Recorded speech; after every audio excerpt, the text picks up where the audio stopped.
feel like more often than not when I get back from a Vegas trip, I just think to myself the next week, you know, I can deal with another Vegas trip. Not exactly the case this time. The bunker down there was so bad. COVID-19 outbreak is much worse there than it is here in Reno. But that said, still love going to Vegas, and I can't see that ever changing. Also excited for some Vegas Golden Knights hockey coming back. They got a great shot at the cup, but that's neither here nor there. The important thing is jumping into this 3-5 game here and making some money. Been a bit of a rough stretch, but have bounced back with a couple of wins since back-to-back $2,000 losses that I'm trying to forget about. So I'm gonna throw a mask on, jump behind the plexiglass, and see how this goes.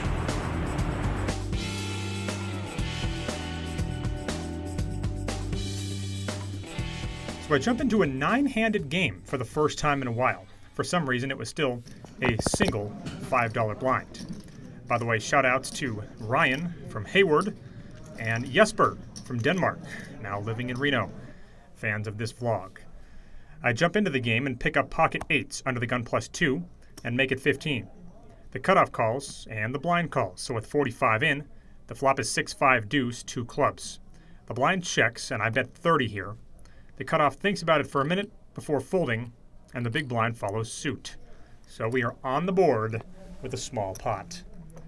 We get a $20 open from a moderate VIP in early position, and I pick up pocket 9s in the blind, and I'm going to press it here against him. I make it 75 more. And he, of course, as I suspected he would, makes the call. With 180 in the pot, we get a flop of 4 of diamonds, 7 of diamonds, 4 of hearts, and I bet 75, which he quickly calls. So at 330 in, the turn's the ace of spades, and I check. He then comes out and bets $165. Now, I've seen him do this with a lot of baby pairs and a lot of draws in this spot, and of course, air on occasion. So I feel it's a call that I have to make, which I do. With 660 in, the river is the king of hearts. I check, and I'm obviously not going to love seeing a big bet here with just a pair of 9s, but he doesn't make one. I show my hand, and he quickly mucks his. We get a $15 raise under the gun 1, and a call from under the gun 3 in this weird format with only 1 blind. I have king 9 of spades on the button and make the call. The flop comes slightly above average. 5, 6, 7, all spades. King high flush, gut shot, straight flush draw. +1 bets 15, and +3 calls. I opted to go for the small raise here, making it 25 more. Usually the approach I like to go with in spots like this, but I was very surprised to get not 1, but 2 folds. Next hand, we get a limp under the gun, and I pick up ace queen of spades, +3, and I make it 20. I end up getting 3 callers here. So with 80 in, it comes ace 7-5, 2 hearts. Checks to me, and I bet $60. I do get 1 fold. And the button, a woman who I know very well, plays quite tight, shoves all in for $85 more. It's going to be very rare here that she will ever have ace 10 or worse and make this play. And she could easily have ace king and not have 3-betted pre-flop. But given the amount of money in the pot, I figured I had to call. She ends up showing ace jack of hearts, which amounted to a coin flip scenario with me being slightly ahead. Unfortunately for me, the turn is the deuce of hearts, and I'm drawing dead, losing a $370 pot. But I did get it in slightly good, though I'm not sure that's always going to be the case when she makes that play. We get a multi-way limped pot, and I pick up the 10-3 of hearts. I bet you can't guess what position I'm in here. Anyway, I check, and with 20 in, it comes 8-8-9, 2 hearts. I check call 15 from the same woman as before. So with 50 in, the turn's the 4 of hearts, giving me the flush. I just bet right out for 40, and she calls. So with 130 in, the river's an offsuit jack, a good card for me, and I bet 75, and she quickly calls, so we have a $280 pot. And I am good, as she shows an 8 and mucks her other card. I probably could have gone larger in that river bet sizing.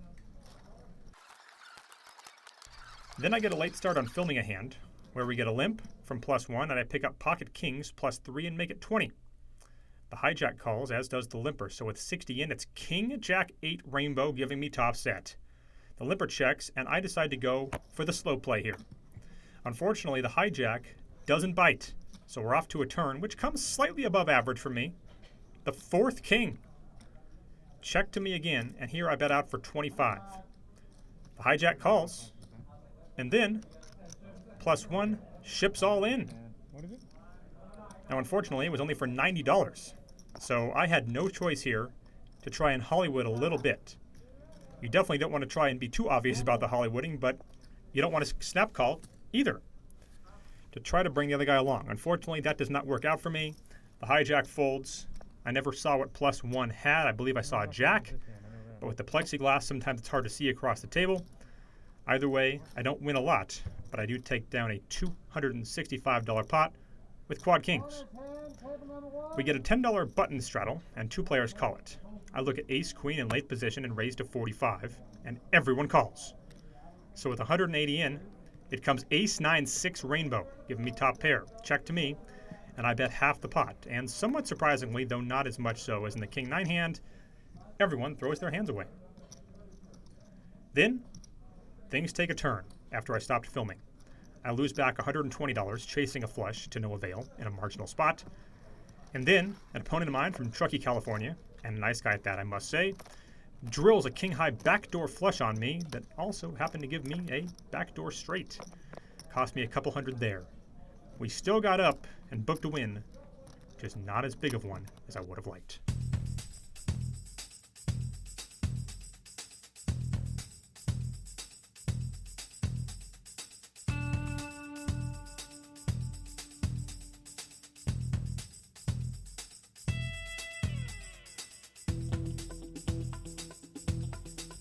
All right, booking a $239 win that feels like a loss. Still steamed up after that hand that I lost when I rivered the straight against the guy's king high flush. The reason I'm steamed is because I was out the door.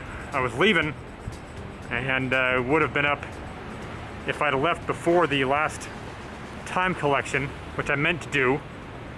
I'd have been up over 500. Instead, I lose half that back.